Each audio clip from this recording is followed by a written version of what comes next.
மருத நாட்டு இளவரசி மந்திரிக்குமாரி ஆரம்பித்து கூண்டு கிளியில் சிவாஜி கணேசனுடன் ஆரம்பித்து அலிபாபா 40 இடர்களையும் கண்டுபிடித்து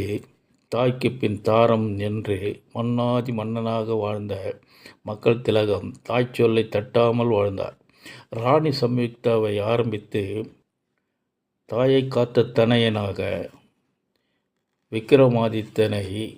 கொண்டாடி மக்கள் எல்லோரும் தன்னை கொடுத்து வைத்தவர் என்று சொல்லும் அளவு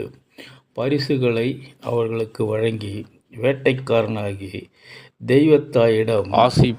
பெற்று படகோட்டியாய் எங்கள் வீட்டு பிள்ளையாய் மக்களின் ஆசை முகமாய் பறக்கும் பாவையாய் இருந்த விஎன் ஜானகிக்கு தாலி பாக்கியம் தந்து தாய்க்கு தலைமகன்